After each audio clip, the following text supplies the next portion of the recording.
O papai chegou. Ishimura é o típico azarado, feio, perdedor, virgem e com carisma negativo. Trabalha como vendedor, mas sem o menor riz, aquele charme essencial. Tudo muda quando ele é convocado pelo Lorde Demônio de um mundo estranho chamado Ai Ai Ai. Agora, ele precisa aprender a sobreviver ao lado de sua colega super gata e absurdamente poderosa, com nível 1000 de habilidades. A história começa em uma noite de tempestade no castelo do Lorde Demônio. Ele reúne seus 4 generais, Alandra, a Mestra das Chamas, Silfa, a Conjuradora de Tempestades, Jome, o Cavaleiro da Barreira, e, por fim, o Protetor Aquático de outro reino. A surpresa! O escolhido é Ishimura, um vendedor médio do Japão. A vida dele antes disso, um desastre. Era um recém-formado que se matava de tanto procurar emprego, só para conseguir um trabalho onde o chefe vivia o chamando de inútil. Só estou gastando dinheiro com esse fracassado. Bota ele para fazer algo de verdade. Então, Ishimura foi jogado para gerenciar sozinho a construção de uma fábrica no exterior. Mesmo desesperado, ele deu conta, mas o chefe não deu sossego e mandou mais trabalho. Exausto e derrotado, Ishimura desabou na calçada e suspirou fundo, só para ser atropelado por uma moto. Resultado: a moto lançou ele direto no mundo de Ai Ai Ai. Mas, diferente das histórias típicas, onde o herói é recebido por belas deusas e ganha uma espada mágica, Ishimura só encontrou o caos. Ishimura aterrissa diretamente diante do Lorde Demônio, que exala pura maldade, e talvez um pouco de mau hálito. Sem perder tempo, o Lorde o acolhe calorosamente e vai direto ao ponto. Quer que Ishimura se torne um dos 4 grandes generais de seu exército demoníaco. Além disso, ele lhe dá o pomposo título de expatriado internacional. Ishimura, claro, fica totalmente confuso. Sério que você escolheu logo um perdedor virgem como eu, quando tinha tanta gente melhor por aí? Mas o Lorde Demônio, com cara de quem fez o dever de casa, explica. Ele fez uma pesquisa completa sobre a vida de Ishimura e descobriu várias conquistas que o próprio vendedor tinha ignorado. Impressionado com o esforço de Ishimura, decidiu convocá-lo. Embora Ishimura fique lisonjeado, isso ainda não é o bastante para fazê-lo aceitar o cargo. Mas o Lorde Demônio saca sua arma secreta: benefícios. Ele oferece um salário generoso, poder de chefe, com direito a gritar "é assim que se faz", liberdade para escolher sua equipe e, o auge dos luxos, um escritório particular.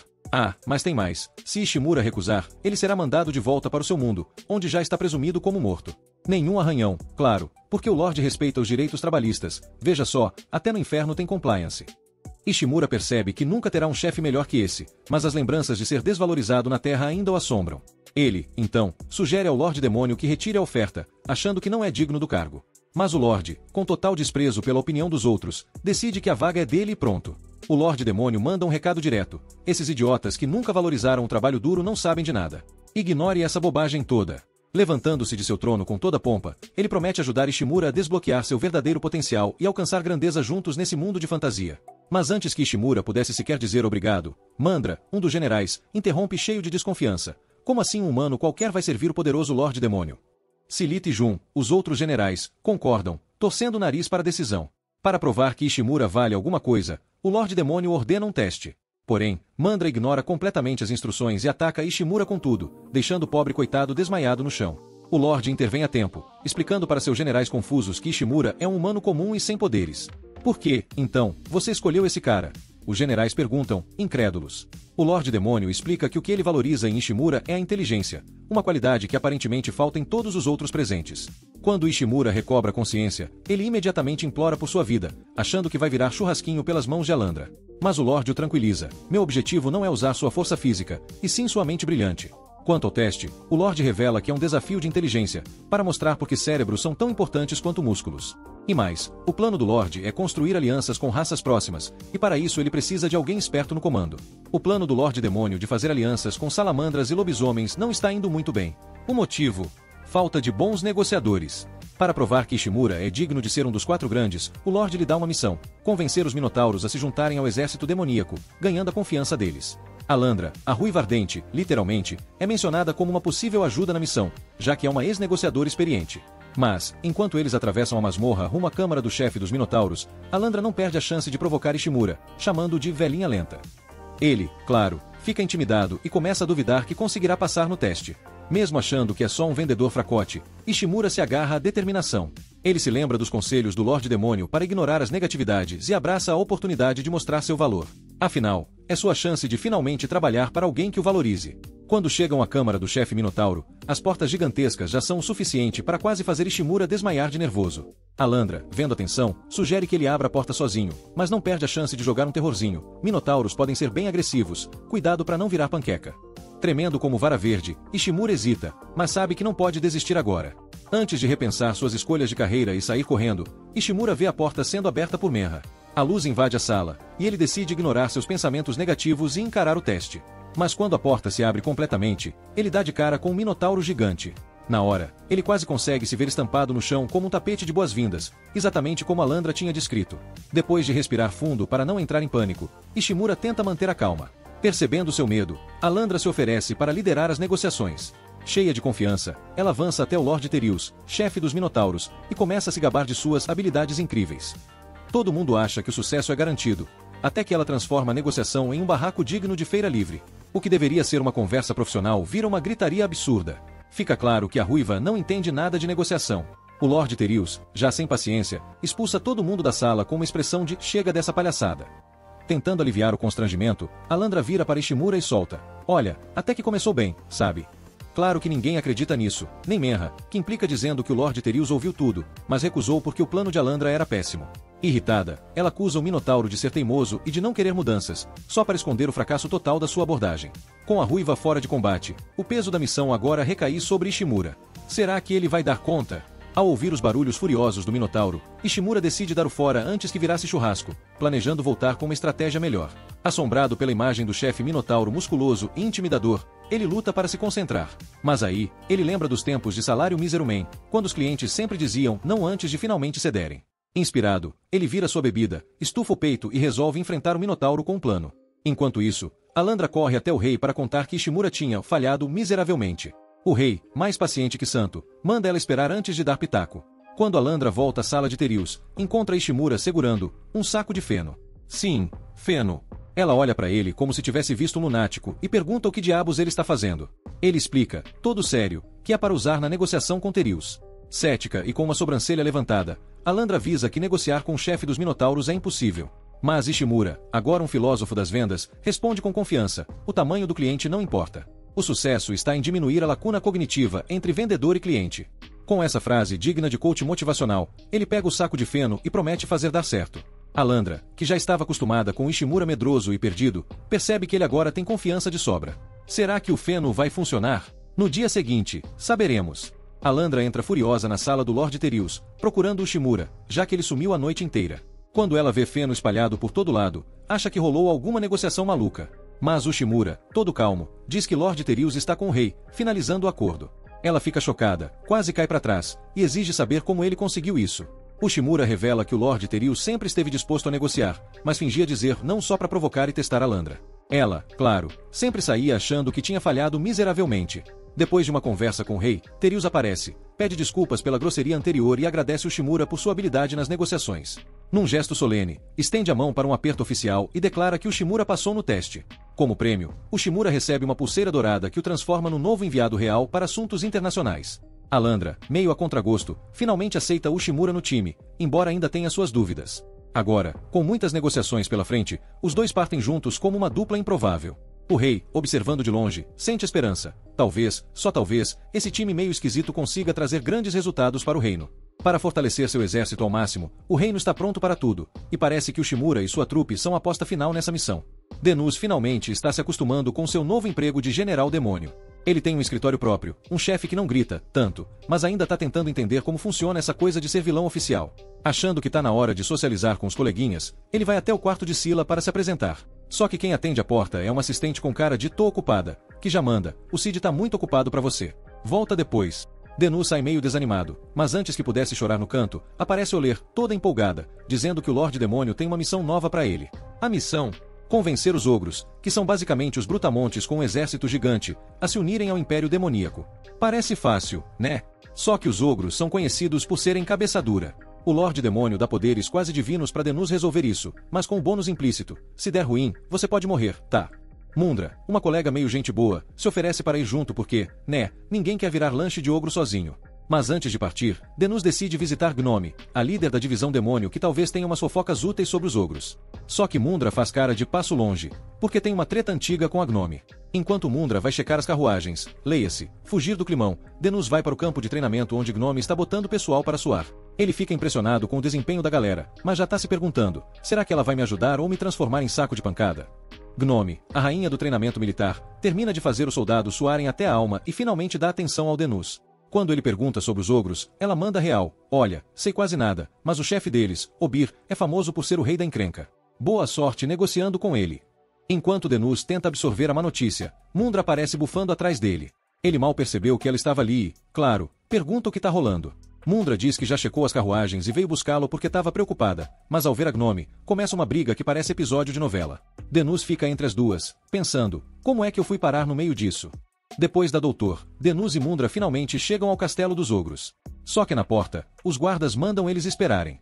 Mundra já tá pronta para explodir de raiva, mas Denus percebe o truque. Os ogros estão tentando desestabilizar eles antes mesmo da conversa começar. Quando finalmente são chamados, Denus repara que a armadura de Obir parece ter saído de um brechó pós-apocalíptico. Chegando na sala do trono, Obir nem deixa Mundra abrir a boca direito antes de soltar uma bomba. Eu só escuto vocês se vocês aceitarem matar o Lorde Demônio. Mundra, claro, tá prestes a transformar o castelo em um cenário de filme de ação, mas Denus assegura e diz: calma, é isso que ele quer. Vamos respirar fundo. Ele dá um sorriso de vendedor e, no tom mais educado do mundo, diz a Obir que eles vão dar uma passadinha lá fora para conversar. Do lado de fora, Mundra solta toda a fúria guardada, amaldiçoando até o café da manhã do Obir. Denus só fica olhando, pensando: essa missão vai ser longa. Mundra tá pronta para entrar de volta e transformar o Obir em picadinho, mas Denus segura o rojão: calma, é exatamente isso que ele quer.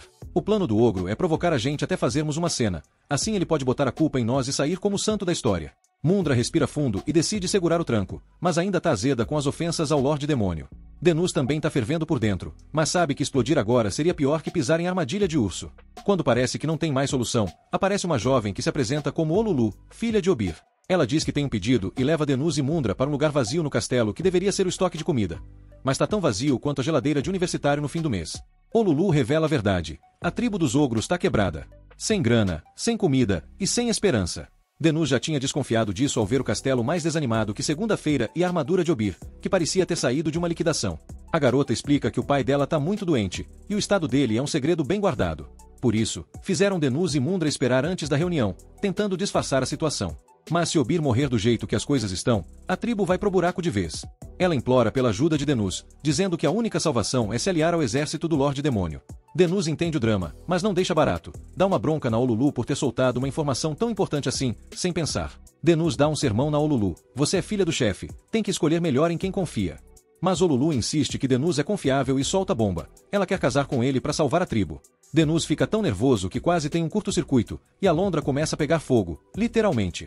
Olulu é séria na proposta: os ogros daqui são mais burros que pedras. Só um cara esperto como você pode virar chefe e garantir o futuro da tribo. Denus tenta dissuadi-la, mas ela já tá pronta para arranjar um padre e oficializar o casamento na hora. A Londra, é claro, não deixa isso acontecer. Naquela noite, Denus tá no escritório, arrancando os cabelos, se ele ainda tivesse. O ogro-chefe não quer negociar, a filha quer casar com ele, e falhar na missão é a última coisa que ele pode fazer. Então ele decide dar um tempo e ir pro bar da cabeça dele para clarear as ideias. Lá, ele encontra a versão imaginária de Mundra discutindo com o bartender sobre quem é mais legal, gorilas ou leões. Mundra defende os gorilas, porque qualquer dia da semana eles passam o rodo nos leões. Mas o bartender rebate: leões têm um grupo chamado de Pride. Isso é muito chique. É aí que Denus tem um estalo. No dia seguinte, ele acorda Londra cedinho, pede desculpas pela hora e diz que tem um plano infalível. Mas antes de agir, precisam dar um pulinho em outro lugar. Uma semana depois, Denus e Alondra são chamados de volta ao salão do chefe, e Obir tá cuspindo fogo de tanta raiva. Ele descobriu que todas as tribos ao redor se aliaram ao exército demoníaco e quer explicações. Denus tinha bolado o plano perfeito. Em vez de perder tempo convencendo o teimoso do Obir, ele recrutou as tribos menores primeiro. E agora, com todo mundo unido, o chefe ogro tá entre a espada e a parede.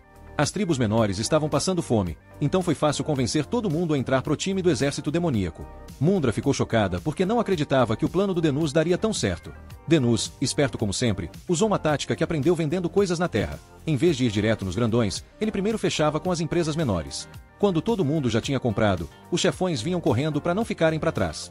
Com os ogros foi a mesma coisa. Claro, Denus fez cara de inocente e fingiu que só estava ajudando as tribos menores que estavam precisando.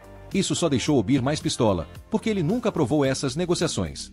E era exatamente o que Denus queria. Um ogro nervoso é muito mais fácil de manipular. Então, ele joga bomba. Eu não fiz tudo isso sozinho, não. A Olulu me ajudou. O chefe quase engasga. A própria filha o traiu. Mas Olulu manda real. Foi pelo bem da nossa tribo. Você tá velho, tá doente, e os tempos mudaram. Sem o exército demoníaco, a gente tá lascado. Denus, com sua lábia de vendedor de enciclopédia, improvisa: que tal uma parceria igualitária, hein?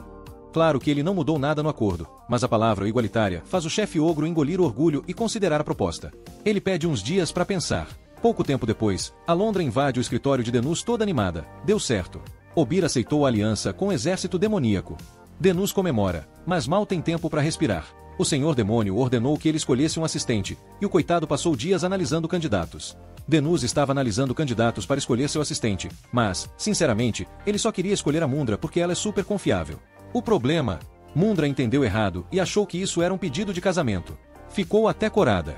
Antes que a situação ficasse ainda mais estranha, alguém bate na porta. Denus atende e dá de cara com Olulu, que veio como representante oficial da Aliança dos Ogros. Ela agradece muito a ajuda dele, dizendo que o pai agora está mais político depois do confronto. E, para demonstrar sua gratidão, diz que está disposta a fazer qualquer coisa. Adivinha o que Denus faz? Convida Olulu para ser sua assistente pessoal. Ela aceita na hora, toda feliz, mas Alundra não curte nada essa ideia. Fica com ciúmes, se recusa a olhar para Denus e ainda lembra a si mesma que eles são rivais, então não podem ser amigos. Enquanto isso, Denus está completamente perdido sobre o que está rolando. Apesar de todo o drama, o mês foi ótimo pro Denus. O exército demoníaco cresceu bastante, mas ele sabe que com mais poder vem mais problemas. Agora, todo mundo precisa redobrar a atenção. No dia seguinte, Ucho estava mergulhado em estratégias para turbinar a eficiência militar quando Oler apareceu, todo contente, para avisar que tinha fechado um trato com a tribo dos ursos. Agora, cabia ao gerente estrangeiro finalizar os termos do acordo. Ushimura, lembrando das reuniões intermináveis e confusas do passado, riu da ironia. Lá ele mal ganhava um sanduíche, e agora estava negociando alianças interdimensionais. Só que o almoço, trazido pela temida agressora do inferno, era mingau aguado. Oler, todo sem graça, confessou que tinha diluído o rango para economizar, deixando Ushimura com saudades de um bom pedaço de carne. Enquanto refletia sobre a falta de proteína e a adaptação ao mundo dos grãos mágicos, Ushimura foi convidado para uma caçada por Oler. Chegando na floresta, a surpresa, a missão era limpar a área de bestas mágicas. E assim, lá foi ele, meio frustrado e ainda sonhando com churrasco, encarar os monstros do lugar. Entre os semi-humanos que viviam ali, 5 orcs já tinham virado comida de besta mágica. Fima entrou em pânico, mas o demônio, com toda a calma do mundo, explicou que os fortes devoram os fracos, é a lei da natureza. Normalmente, os orcs dariam conta dessas criaturas, mas desta vez o inimigo era brabo demais. Com aquele mingau aguado na cabeça, Fima achou que os orcs já estavam passando fome antes mesmo do ataque. De repente, Oler gritou, encontrou um cogumelo comestível. Era o que os orcs estavam colhendo antes de serem atacados, e, claro, uma iguaria rara na área. Enquanto esperavam um javali mágico aparecer, quem surge? Um monstrão com olhos vermelhos brilhando e presas afiadas. Oler mandou Fima se afastar enquanto ela enfrentava o bicho com um chute giratório que acertou a cabeça da fera. Ela aproveitou o campo de visão limitado do javali, mas ele se recuperou rapidinho, jogando pedras com as presas. Desviando com agilidade, Oler socou as costelas do bicho com uma força absurda. Foi aí que Fima percebeu que ela também tinha uma força monstruosa. Mas o javali parecia feito de aço, aguentava tudo e ainda tinha resistência de sobra, deixando claro que um golpe só não bastaria para derrubá-lo. Os javalis mágicos eram inimigos implacáveis, usando suas presas e garras para intimidar e detonar suas presas. Já humanos como o Armandra eram frágeis, precisando de espadas, escudos e rifles para compensar. Ushimura percebeu isso rapidinho, mas não conseguia entender por que Oler, a agressora do inferno, não tinha levado uma arma para uma caçada tão arriscada. Enquanto isso, Oler percebeu que não ia vencer o javali sem mostrar o que sabia de verdade. Ela odiava usar seus golpes especiais porque exigiam um tempão para se recuperar, mas não tinha escolha. Com o bicho vindo para cima, ela decidiu poupar a barriga, afinal, ninguém quer perder carne boa. E, com um golpe estilo anime, agarrou a presa do javali e lançou um raio de energia vermelha que deu cabo da criatura. Ushimura ficou em choque, se perguntando se aquilo era magia demoníaca, mas Oler, casualmente, convidou ele para comer. Ele, ainda traumatizado, perdeu o apetite, pelo menos até o cheiro de carne assada bater. Mais tarde, os locais agradeceram a Oler com uma perna de javali para churrasco. Ushimura, finalmente animado com a ideia de comer carne, viu Oler preparar a refeição com suas próprias chamas, quase como uma chefe infernal. Oler resolveu queimar a segunda perna do javali até virar carvão, pelo visto, cabelo e tudo incluso. Fima, revoltado, reclamou que aquilo não dava nem para cachorro, mas ela teimou que ele tinha que comer assim mesmo. Quando ele finalmente criou coragem e deu uma mordida, o gosto era tão amargo que parecia combustível. Ele reclamou com Oler, que rebateu dizendo que ele vivia reclamando da comida. Foi aí que Fima teve um estalo. A culinária de humanos e demônios era tão diferente que ele corria sério risco de acabar no hospital interdimensional por indigestão. Tentando salvar o jantar, ele perguntou se alguém sabia usar um fogão. Mas, claro, a resposta veio com um plot twist. Estavam quase sem sal. Determinado, Fima pediu sal e cogumelos, arregaçou as mangas e foi para a cozinha improvisada. Em pouco tempo, ele serviu espetinhos de javali grelhado e uma sopa de cogumelos com carne. Oler, ao provar, ficou chocada com o sabor incrível, e os moradores devoraram a refeição como se fosse o melhor banquete das suas vidas. Enquanto todos comiam felizes, Fima refletiu sobre seu método de chefe. Ele tirou o sangue do javali para evitar o cheiro forte, derreteu a gordura longe do fogo para não queimar e ainda deu um banho rápido na carne antes da sopa, porque até javali merece um spa culinário antes de ser servido. Fima, em um momento Masterchef, decidiu ensinar aos moradores suas técnicas de cozinha para melhorar as refeições. Mas Oler ficou preocupada, achando que isso poderia manchar a imagem dos 4 grandões.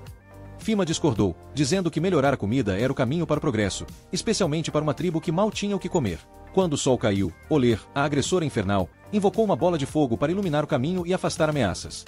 Só demônios podiam usar esse truque, e Fima, curioso, perguntou se Suin era um demônio ou um demi. Oler explicou, meio incerta, que Alandra, o conjurador da tempestade final, era considerado um demônio, mas nunca aparecia nas reuniões, tipo aquele colega que só manda e-mail. Durante a viagem, Fima sugeriu que Oler carregasse armas, já que a magia dela demorava para recarregar. Afinal, a luta contra o javali foi quase um game over. Ele comparou a situação a enfrentar o frio sem casaco. Oler, ofendida, apagou a bola de fogo na hora, mas teve que admitir que ele tinha um ponto. Ainda assim, ela encarou o comentário como uma provocação e decidiu que o humano ficaria no grupo, provavelmente para continuar sendo seu alvo de zoeira. Fima passou a noite na vila, planejando voltar ao castelo escoltado no dia seguinte. Apesar de começarem a confiar nele, os demônios ainda tinham dificuldade de acompanhar o estilo eficiente e humano de fazer as coisas. Depois que a agressora infernal deu uma de "vou ali voando e já volto", ele ficou sozinho e decidiu voltar rapidinho para a vila, todo paranoico com perigo. No dia seguinte, após se apresentar novamente, o demônio Caim elogiou os esforços de Fima, mas alfinetou dizendo que Alandra tinha chegado na noite anterior, enquanto o humano estava atrasado, uma clara indireta. Um dos 4 grandões, em lágrimas, confessou que não se sentia digno do título. O rei, assistindo a cena, ordenou que Fima resolvesse a treta com a demonista, porque isso não era só briga de egos, mas também uma aula prática sobre a sociedade local. Depois da conversa, Fima ficou pensando por que Oler tinha reagido tão emocionalmente. Ele achava que demônios eram seres intelectuais e os demi-humanos, tipo os orcs, eram mais primitivos. Mas o jeito refinado e a aparência elegante de Oler bagunçaram essa ideia, deixando ele ainda mais confuso. Talvez demônios fossem só uma mistura de gênio e diva. Para os demônios, o estilo de roupa era mais do que moda, era um reflexo de cultura, crença e poder. A magia deles estava ligada ao corpo, então treinar o físico fortalecia os feitiços. É por isso que usavam roupas reveladoras, um símbolo de força e orgulho. Mas Fima, percebendo seus próprios preconceitos, decidiu estudar mais sobre a cultura deles, já que tinha metido o pé na jaca ao sugerir que Alandra deveria se cobrir mais.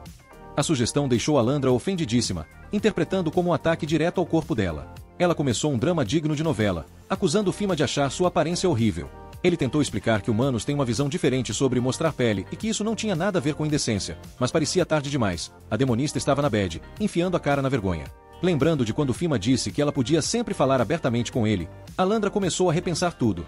Enquanto isso, o humano estava no bar, curtindo um churrasquinho com saquê e finalmente dando um sorriso. Inspirado pela especialidade da casa, provavelmente algo apimentado, Fima foi encontrar Alandra para resolver as coisas. E aí, com a maior sinceridade, ele admitiu: seu corpo é bonito, tá? Alandra deixou claro que não estava tentando ser indecente, só queria um elogio. Meio sem graça, os dois acabaram se desculpando, Fima, pela sinceridade demais, e Alandra, por impor suas ideias e deixá-lo jogado na floresta. Ele admitiu que ficou apavorado naquela situação, mas ressaltou que aprender um com o outro poderia torná-los uma baita dupla. Alandra, meio desconfiada se ele queria dizer outra coisa, concordou. Com isso, Fima sentiu que finalmente poderia trabalhar num ambiente mais tranquilo, agora que o castelo estava mais organizado. Logo depois, o Rei Demônio reuniu todo mundo para anunciar que, com a aliança dos ogros e a unificação das 7 tribos, o exército demoníaco estava mais forte do que nunca. Ele elogiou o sucesso rápido de Fima e o recompensou com uma pedra mágica. Fima, humilde como sempre, agradeceu e fez questão de dar o crédito a Alandra, oferecendo a pedra como forma de gratidão. Só que, ao ver isso, alguém soltou um epa. Para demônios, dar uma pedra mágica era tipo pedir alguém em casamento. Enquanto isso, uma demonista espiava a cena à distância, amargurada, pensando: até esse Fima conseguiu respeito, e eu aqui, só no recalque. Apesar de todo o reconhecimento e elogios que o Shimura recebeu ao encontrar seu chefe, ele se ajoelhou e pediu outra chance, preocupado por ter esquecido algo importante. O Rei Demônio respondeu que o problema de Ushimura era não reconhecer o próprio sucesso e a falta de confiança em si mesmo, algo comum ao Gothic Egel com problemas com o pai. Mudando de assunto, o Rei Demônio perguntou ao gerente de relações exteriores o que ele achava da relação entre demônios e semi-humanos. Ele acreditava que o problema estava na diferença de habilidades, já que os demônios, com sua magia, tinham vantagens sociais que marginalizavam os semi-humanos. O Rei Demônio concordou, dizendo que poucas raças podiam usar magia, e por isso o Ushimura era necessário. O general precisava encontrar uma forma de dar esse poder a todos para diminuir a desigualdade. Ushimura, grato, lembrou que ele não tinha magia, mas o Rei Demônio lhe deu uma pedra mágica para ele investigar com a ajuda de Cid, o arqueiro tempestuoso. Bima foi avisado de que poderia ser difícil e, depois da reunião, Mimura saiu para procurar Endra, que achava que a missão do humano estava indo bem. Bima pesquisava como aproveitar o imenso poder do artefato de várias formas, enquanto Oral trazia chá para ele, notando o cansaço dele por causa do trabalho extra. Ela sugeriu que ele fosse embora mais cedo para evitar o burnout, mas Ushimura garantiu que estava quase terminando o dia. Ele então pegou a pedra mágica e perguntou se os semi-humanos poderiam ganhar magia como os demônios. Ela confirmou que era possível, mas era necessário ter talento natural, só a pedra não bastava. Percebendo que precisava de mais conhecimento, ele decidiu consultar Sfit diretamente. Reunindo sua coragem, foi até os aposentos de Sfit, mas foi recebido pela assistente Belinda, que não o reconheceu. Embaraçada, ela lembrou da conversa deles dias atrás e se desculpou por não ter tratado o oficial de alta patente corretamente. No entanto, ela informou que Sfit estava ausente novamente, o que fez Bima protestar. Insistindo que tinha uma reunião marcada, Ushimura tentou convencer Belinda, mas ela, firme, repetiu que o arquimago não estava disponível e prometeu avisá-lo quando ele voltasse. Ela tentou fechar a porta, mas Ushimura bloqueou com o pé, sugerindo que discutissem ali mesmo. Enquanto isso, Alander continuava observando secretamente e não gostava nada de ver Ushimura entrando no quarto de outra mulher. Belinda, já irritada, pediu que ele fosse rápido, pois tinha outros compromissos. Ushimura foi direto ao ponto, perguntando se ela era realmente a tal Silith, apoiando sua suspeita com 3 razões. Primeiro, ela usava óculos, coisa que demônios, conhecidos pela sua força física, geralmente não usavam, provavelmente só para fazer charme. Segundo, não havia Belinda na lista do exército demoníaco. E terceiro, seu chefe tinha avisado que Cid poderia se disfarçar para fugir do trabalho. Belinda, sem jeito, admitiu que era uma das 4 generais. Ushimura, sem perder tempo, perguntou por que Silith estava se escondendo e se vestindo como um sapato. Silith explicou que, em sua verdadeira forma, todo mundo só lhe dava tarefas, e ele não tinha o menor interesse em trabalhar com humanos, mesmo sob ordens, já que já tinha lidado com a pedras mágicas e não queria repetir a experiência. Porém, como Ushimura tinha descoberto sua identidade, ele decidiu brincar um pouco com a situação. Silith colocou um dispositivo na mesa com uma base de mineral preto que conduzia magia de forma eficiente, e as pedras amarelas embutidas nele permitiam vários feitiços. Ele passou anos desenvolvendo aquilo, e Bima ficou empolgado com a ideia de produzir em massa. Mas Silith alertou que cada unidade custava 10 milhões, já que as pedras mágicas eram raras. No final, sugeriu que Ushimura desistisse, pois não havia alternativa. Mas, como bom estrategista, Ushimura pensou em um plano para enganar o astuto mago. Ele percebeu que seria possível reduzir os custos usando uma única pedra mágica em vez de várias, mesmo que o dispositivo só conseguisse lançar um feitiço por vez, em vez de vários. Ele já tinha visto essa estratégia antes em sua própria vida. As empresas do mundo todo costumam remover funções para criar novos produtos, e Silith concordou, dizendo que isso tornaria o item mais barato e que ninguém havia pensado nisso antes. Mas então, Shamira entregou sua pedra mágica ao mago, pedindo um protótipo. Intrigado pelo desafio, o arquimago tempestuoso revelou uma oficina secreta e anunciou que trabalharia a noite toda, arrastando Ushimura como assistente. Lá fora, Alandra, impaciente e entediada, batia na porta de Silith, exigindo que alguém a abrisse. Na manhã seguinte, Ushimura estava completamente exausto, enquanto Silith se sentia vitorioso com sucesso.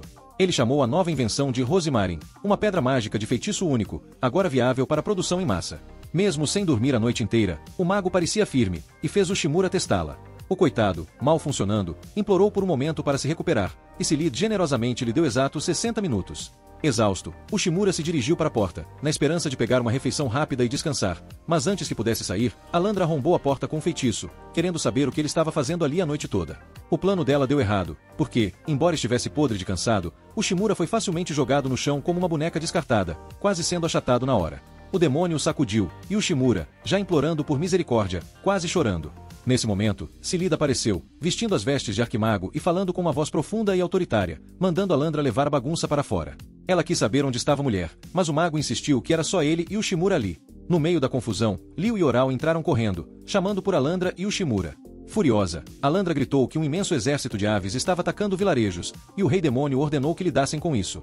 Mandaram Alandra proteger 3 vilarejos, enquanto Silith viu uma oportunidade de testar sua invenção. O mago levou Ushimura para um campo aberto para o teste, e alguns locais se aproximaram demais. Ushimura avisou-os para se afastarem, e Silith lhe entregou uma pedra, pedindo para ele invocar uma bola de fogo. Embora morresse de medo, Ushimura obedeceu. Imaginando a pedra como uma extensão de si mesmo, com seu sangue circulando por ela, Ushimura ficou maravilhado quando conseguiu conjurar uma bola de fogo com sucesso, justo quando as imensas aves estavam prestes a atacar o campo. Mas aí, ele se empolgou e lançou várias bolas de fogo para tentar afastar as aves. Só que a pedra falhou feio quando um dos animais atacou de perto. Cid usou magia para afastar as aves, dando a Ushimura a chance de tentar de novo, mas, nada. Depois de derrotar a primeira onda de aves, o arquimago tempestuoso concluiu que a pedra não aguentava a intensidade da batalha e, com isso, o experimento foi um fracasso. Mais tarde, os generais se reúnem com os moradores da aldeia, e Homer comenta com Silith que os demi-humanos parecem frágilzinhos. Silith tira o capacete, revela seu rosto e explica que, apesar de fracos e vivendo na miséria, esses demi-humanos são sempre gentis e alegres, o que a fez lembrar do dia em que decidiu criar o dispositivo mágico original. Nascida em uma família de elfos mercadores, ela fugiu de casa depois de ser encontrada por demi-humanos e acolhida em sua aldeia, onde ninguém podia usar magia e todos viviam na pobreza. Silith começou a trabalhar em dispositivos mágicos para ajudar essas pessoas, mas acabou perdendo o foco da sua missão inicial. Ela conta para a alma que, como cientista, é seu dever avançar a sociedade, e fazer a invenção funcionar virou uma questão de honra. Ela também avisa que a Aziata pode atacar novamente a qualquer momento, então é urgente corrigir a pedra. Enquanto isso, o Shimura volta para seu bar imaginário, onde Alandra está feliz da vida devorando vísceras cozidas, refletindo sobre como a comida, que antes era vista como desperdício, agora se tornou um item valioso. O Shimura pede para Silith produzir mais 10 rosmarins para enfrentar a Aziata de novo, e então, ele coloca as pedras no chão e as ativa. Ele se lembra que as aves ficam perturbadas com sons agudos e consegue afugentá-las com um pouquinho de magia. Tudo isso, claro, foi feito em poucos dias, porque tempo é coisa de cientista. No castelo, Muma informa ao Senhor Demônio que o novo dispositivo pode afastar monstros sem precisar de magia, é barato e eficaz, tornando-se uma ótima ferramenta para proteger as vilas. O rei pede mais dispositivos para as vilas. Após a reunião, o Shimura agradece a Silith pela ajuda, mas ela acha que quem deveria agradecê-la é ele, por dar um propósito de novo ao seu trabalho. Ela o recompensa com um dispositivo de magia de combate que dispara 30 tiros, e o Shimura, curioso, pergunta quem fez durante o desenvolvimento do Rosmarin. Ela responde com toda a humildade: eu sou um gênio, né? Após a reunião, o Shimura estava animado para voltar ao trabalho, até que MRA invade o local, reclamando que ele não a atualizou e acusando de estar flertando com outra mulher. No dia seguinte, no bar fictício da Mima, Alandra não perde a chance de importunar um garoto com um celular, dizendo que inveja a vida dele, morando com os pais e ficando o dia todo online. O garoto, sem rodeios, chama ela de chata. Nesse momento, Mima percebe que o garoto não está assistindo o Skip Toiler, mas investindo em ações. E, pelo relógio caro, ele não é nenhum novato no jogo. Alandra, então, manda ele tirar o capô, já que estão dentro de um lugar fechado. E, quando ele não responde, ela repete mais alto e até tenta arrancar o capô. Vendo isso, Shun reflete que ele também precisa tirar o capô, não literalmente, mas a mentalidade cautelosa no trabalho. Ele tem seguido as instruções do Rei Demônio e está sendo responsável, mas o verdadeiro crescimento vem de enfrentar os problemas de frente. Decidido, ele vai até o mercado da Rua do Reino, feliz por ter convidado Alandra, e até acha ela bem estilosa naquele vestido, bem diferente do visual normal dela. Enquanto isso, Mandra fica toda sem graça, lembrando da conversa com Oral. Ela contou pro amigo que foi convidada para o mercado, mas não sabia como lidar com o encontro. Oral sugeriu que fizessem isso como um duelo, onde ambos usariam a melhor armadura. Ela queria se mostrar forte, mas Oral alertou que o Shimura, sendo humano, não entenderia muito bem. Então, ela deveria escolher uma roupa mais modesta, e não algo tão ousado. Mandra reflete sobre isso, mas ainda assim, pensa que algo divertido seria melhor. No fim, Oral agradece pela ajuda, dizendo que a conversa com o Shimura foi mais suave graças a ela. Ele menciona que a pesquisa de hoje será tranquila, o que deixa Alandra confusa. Ele então explica que estão fazendo uma pesquisa de mercado, destruindo todas as expectativas da Mima, que explode em chamas. Mas o Oral dá uma explicação. O objetivo é coletar opiniões para inspirar e crescer o exército. No primeiro stand, o vendedor reconhece o Shimura como um dos 4 grandes generais, o que surpreende ele. O comerciante explica que humanos com esse tipo de roupa no Castelo Real são raros, e que os comerciantes ficam ligados nas notícias locais para não serem pegos de surpresa. Se o Shimura quiser saber mais, tem que prestar atenção na rede de vendedores. Surpreso com a presença de 2 generais, o vendedor oferece um descontão em um par de taças de ouro, e o Shimura, rápido como um raio, já aceita e pede um favorzinho. Mandra fica desconfiada, achando que ele está comprando as taças só para desistir da pesquisa e admitir que tudo isso foi um encontro romântico do início ao fim. Aí, o Shimura manda Mandra embora, dizendo que já pegou informações e amostras suficientes para continuar o trabalho. Enquanto anda pela multidão, ele vai anotando tudo o que considera interessante, até dar uma parada em uma cafeteria para refletir sobre os benefícios da aliança entre demônios, ogros e minotauros, que tem gerado trocas culturais e de talentos. Mandra observa o aumento de novas lojas, mas o Shimura destaca o lado negativo, a escassez de comida por conta do rápido crescimento populacional, como o aumento nos preços do Jimu. Mandra compartilha sua experiência tentando negociar com um dono de loja de Jimu, só para perceber que ele também não estava ganhando nada. O Shimura acha que os atacadistas estão controlando o mercado de Jimu e inflando os preços. Ele explica que os pequenos comerciantes precisam aumentar os preços também para manter o lucro e sugere que a Mandra converse com os atacadistas sobre isso. Lumera, porém, adverte que isso é só uma suposição, porque o sindicato dos atacadistas pode causar problemas se alguém ultrapassar os limites, especialmente por ser uma questão que afeta o país inteiro. Além disso, tem a divisão social entre demônios e semi-humanos que precisa ser resolvida aos poucos. O Uchimuira então fecha seu caderno e anuncia o fim da pesquisa de mercado. Como ainda tem tempo sobrando, ele pergunta para Mandra se ela tem planos, e ela já imagina que agora vai começar o encontro de verdade. Mas aí, o Jun interrompe, falando sobre o dia do Rua, e como Buter perguntou sobre isso, deixando a situação ainda mais confusa. A DM1 explica que Rua Day é uma celebração tradicional onde as pessoas trocam presentes com pessoas importantes. A Ymir pergunta se o Jun não vai dar algum presente para o exército, e ela brinca dizendo que não vai dar nada para aquele demônio rabugento. De repente, um casal de semi-humanos pede ajuda para salvar a loja deles. Os generais são levados até a barraquinha de comida, onde o casal conta que vendia Shimu há anos, mas os negócios estavam em baixa. Um comerciante chamado Buaran sugeriu vender o Shimu por um preço mais baixo por conta do aumento nos custos. Depois de fazerem um grande pedido, trabalharam sem parar para entregá-lo, mas, no dia da entrega, o Buaran disse que não sabia que o Shimu tinha que ser consumido no mesmo dia. Resultado: perderam o pedido e tiveram um prejuízo enorme. Após ouvir isso, o Jun comenta que o Uchimuira é bom tanto em negociações quanto em culinária, e talvez tenha umas ideias para ajudar. O Uchimuira prova um Shimu do casal e decide salvar a loja deles. Ele diz que o objetivo é vender 300 peças de Shimu, a mesma quantidade que a loja venderia em 2 meses. O Puma, ao provar o Shimu, diz que parece um mochi japonês, mas sem o toque final. No entanto, seu sabor suave pode ser uma vantagem, já que o mochi combina com vários pratos. Para determinar quais pratos seriam os melhores, o Uchimuira descobre que os principais clientes dele são idosos, mas esse grupo não curte Shimu. Então ele pede para os vendedores criarem uma nova receita, e manda Almenra visitar outras lojas. Mais tarde, o Uchimuira volta ao mercado, chama atenção com o tambor e anuncia o Rua Day, com jogos tradicionais como tiro ao alvo, luta de besouros e bate o maluco. A velha Mandra aposta em um besouro que acaba ganhando, enquanto os demônios ao redor ficam totalmente confusos com o evento.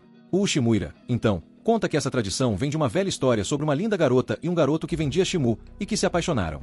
No entanto, o rei, invejoso da beleza da garota, o separou à força. Mas, apesar disso, eles se encontravam secretamente no Ano Novo. Aqui está a tradução cômica e resumida da parte 4.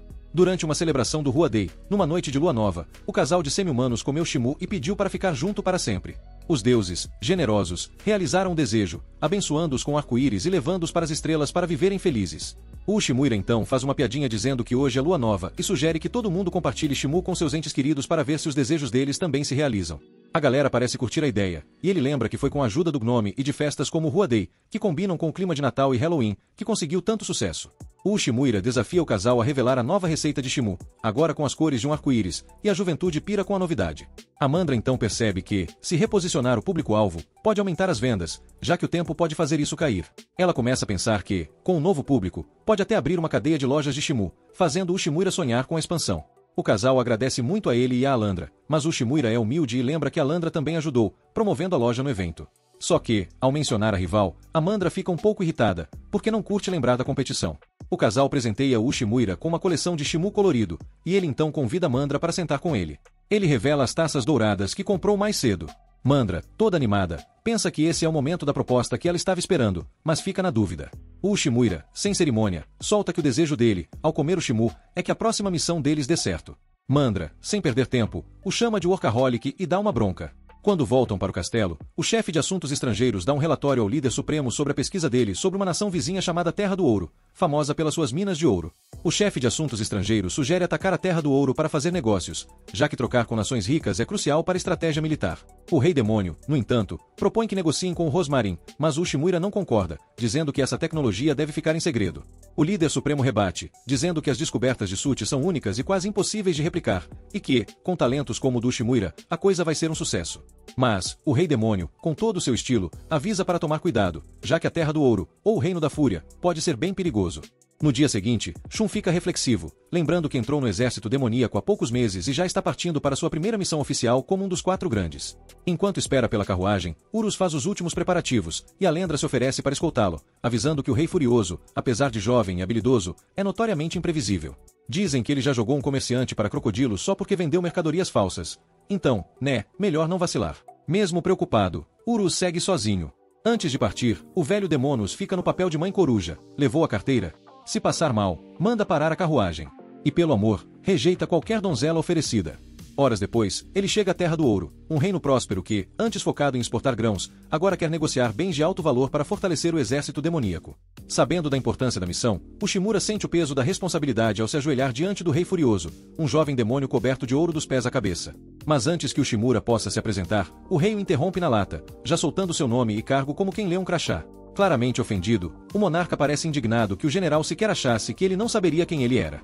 Esse rei realmente vive à altura da fama, difícil e mandão. Com olhos em chamas, ele já parte pra cima. Tu tá no cargo faz meses e ainda não passou por aqui. Explica isso aí, agora. O humano, suando frio, se curva ainda mais, soltando desculpas a torto e a direito enquanto percebe que a negociação será uma guerra mental, e o rei, claramente, nunca deixa ninguém esquecer quem manda. Finalmente, o rei vai direto ao ponto e pergunta o que ele trouxe. O Shimura, todo pomposo, apresenta uma prata refinada. Mas o monarca se sente pessoalmente ofendido e simplesmente destrói o presente com um raio. Sério que você veio à Terra do Ouro e achou que prata era uma boa ideia? O Shimura, ainda se curvando feito um profissional do tapete vermelho, dá um sorrisinho maroto e puxa outra oferta da manga. O Rosimarin, uma pedra mágica que repele monstros. Ele explica que, até agora, só o exército demoníaco usou essa belezinha, então o Reino Furioso seria o primeiro forasteiro a botar as mãos nisso, uma baita vantagem para as minas de ouro. O rei arqueia uma sobrancelha e solta. Peraí, tu tá falando daquela pedrinha que ameaça os bichos? O Shimura confirma, explicando que as criaturas mágicas vivem atacando os mineradores, e sem proteção extra, é um caos. Se o Reino Furioso tivesse Rosimarin, adeus preocupação com monstros. O líder local logo percebe que isso poderia cortar um monte de custos com seguranças, então o Shimura aproveita o embalo e já apresenta um lote de pedras mágicas, incentivando o rei a testá-las. O monarca, curioso como sempre, decide fazer o teste de um jeito bem peculiar, jogando um crocodilo gigante em cima do Shimura.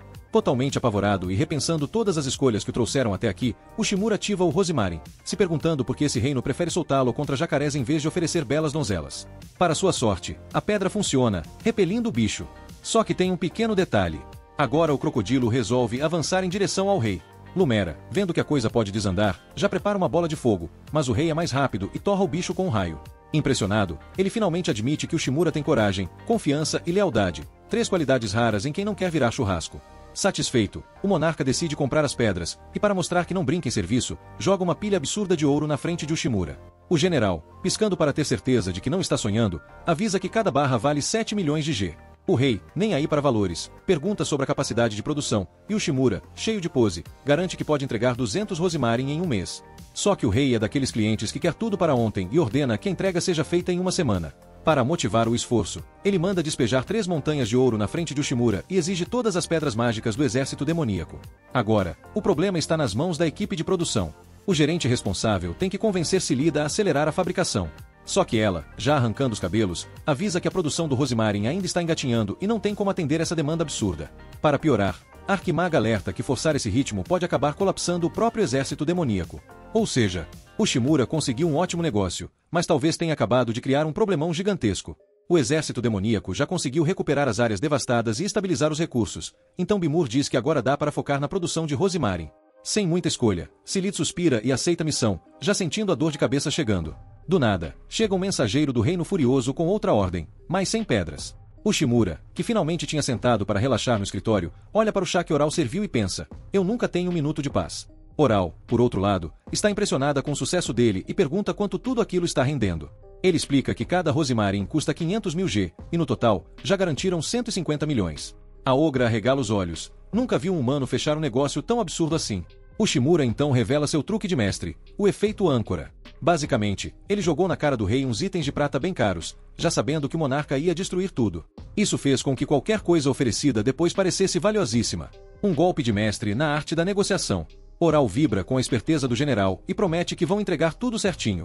Mas antes que ele possa sequer saborear a vitória, chega outra mensagem, o rei quer mais 100 pedras. Ushimura já consegue visualizar Celid bufando de raiva, e, dito e feito, ela cruza os braços, com a paciência no limite. Só que, ao invés de reclamar, ela simplesmente manda reforçar a equipe de produção. Depois de um esforço sobre-humano, a primeira leva de 200 pedras é enviada. Para manter o ritmo, os trabalhadores recebem um incentivo, ou seja, devem ter prometido comida ou folga. Logo, mais 200 Rosimarin são despachados para o Reino Furioso. Sentado no escritório, Ushimura reflete sobre seu plano genial. Quando a magia das pedras acabar, eles vão precisar comprar mais, garantindo um fluxo infinito de ouro. Sorrindo, ele já se imagina em um bar, brindando a sua própria genialidade com comida e bebida à vontade. No delírio da vitória, ele oferece um drink ao dono do bar, que aceita um bom uísque com gelo. Mas, quando Ushimura levanta o copo para brindar, craque! O vidro se parte na sua mão. Presságio. Sinal de que exagerou na ambição? Ou só um garçom que comprou copos vagabundos? Ushimura não sabe. Mas algo lhe diz que seu plano perfeito pode não ser tão perfeito assim. Out. Ushimura é arrancado do seu devaneio com Oral chegando aos berros. Ferrou. cancelaram todas as encomendas de Rosimarin. Desesperado, ele vai investigar e descobre que um comerciante safado está vendendo as mesmas pedras por metade do preço. Enquanto isso, Oral tenta acalmar um artesão revoltado que ficou com o estoque encalhado de materiais. No castelo, a insatisfação só aumenta. Os semi-humanos estão pistolas porque as armas deles parecem relíquias de um museu, e acham que o Shimura torrando dinheiro com Rosimarin é a causa do problema. Já tem gente espalhando fofoca de que o comércio tá ruim pra todo mundo, e o ouro do reino está sumindo mais rápido que salário depois do pagamento. Diante desse caos, o Shimura começa a se questionar e relembra seus fracassos do passado. Mas, ao invés de fugir da responsabilidade, ele decide fazer algo inédito: assumir a culpa. Ele vai direto ao Senhor Demônio e confessa tudo. Mas, para sua surpresa, o chefe não dá bronca, só manda ele aprender com os erros e consertar a bagunça. Com o espírito renovado, o Shimura parte para pedir desculpas aos líderes militares. Mas Jindaun nem ligo, e Silid, enfiada num livro, nem levanta a cabeça. Missão desculpa, falhou. Antes que ele pudesse bolar outro plano, ele é capturado e jogado dentro de um saco. Sim, um saco. Sem entender nada, ele é carregado para fora do castelo. No puro instinto de sobrevivência, ele se debate até escapar, recupera o fôlego e tenta entender o que rolou. Perto dali, a General Alander divide um pedaço de carne com um camarada. O Shimura, ainda todo confuso, pergunta se aquilo era um gesto de conforto. Meio sem graça, mas sincera, ela admite que ele tem sido útil. Mas justo quando o clima começa a melhorar, um demônio aparece e se aproxima dele. O Shimura já se prepara para correr, mas antes que algo aconteça, Oral surge trazendo frutas e muda completamente o foco da conversa. No fim, eles acabam compartilhando a comida, e as garotas cochilam ali mesmo. O Shimura, agora mais calmo, cobre elas com cobertor e percebe algo importante. Mesmo com todo o caos, ele tem aliados de verdade. Relembrando as palavras do Senhor Demônio, ele decide que vai dar a volta por cima. Enquanto isso, no Reino Furioso, o rei agradece ao comerciante Bearen por fornecer produtos de qualidade a preços baixos. O porco mercador apenas sorri e jura lealdade. Mas guarda bem para si o segredo de como está conseguindo esse milagre. Partiu 2.000 inscritos. Se inscreve aí, filhote.